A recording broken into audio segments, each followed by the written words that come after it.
Le nombre de vols dans le ciel européen est en hausse constante. Il augmentera de plus de 50% dans les 10 ans qui viennent. Comment faire face à cette surcharge tout en garantissant la sécurité et le confort des passagers? La gestion du trafic aérien a entamé sa révolution.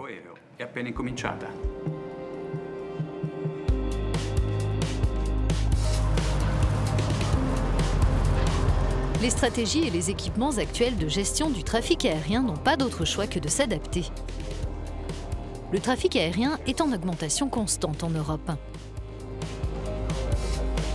Et en la matière, le programme de recherche européen CESAR apporte de nombreuses pistes d'amélioration.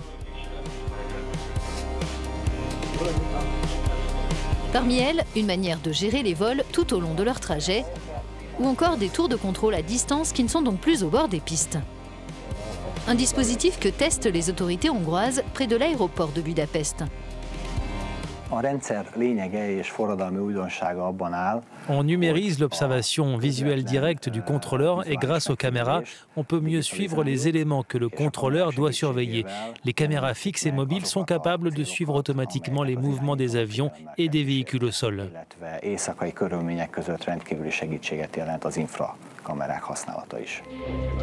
Ce centre de simulation permet d'expérimenter de nouveaux concepts. Aujourd'hui, l'espace aérien est divisé en différentes zones contrôlées par une instance en particulier. À terme, les contrôleurs pourront suivre une partie des avions tout au long de leur trajet. Il n'y aura plus de changement d'instance de contrôle en cas de passage dans un autre secteur.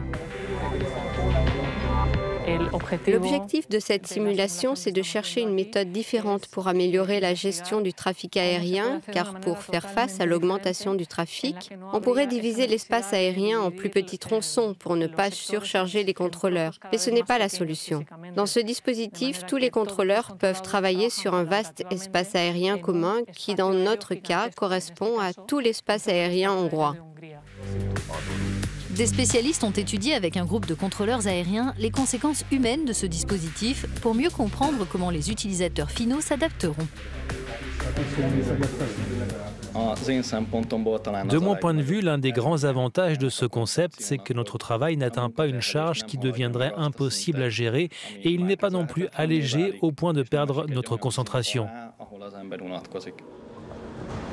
La mise en place du programme CESAR devrait avoir de nombreuses conséquences sur le transport aérien et l'environnement, en diminuant les coûts de gestion et en réduisant légèrement les émissions de CO2. Les passagers devraient aussi subir moins de retards et de correspondances manquées. Aujourd'hui, pendant la période chargée de l'été, jusqu'à 10% des vols en Europe sont retardés à cause du contrôle aérien. Au final, quels sont les avantages pour les passagers? Nous allons accroître la sécurité des vols puisque les contrôleurs aériens disposeront de plus de détails et d'informations visuelles plus précises. Grâce à ces technologies, les petits aéroports seront capables d'intégrer le réseau des aéroports européens.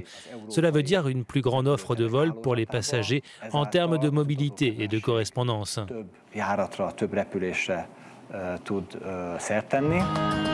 Ce processus de modernisation est en train de prendre son envol à travers l'Europe. Il sera progressivement mis en place d'ici 2024.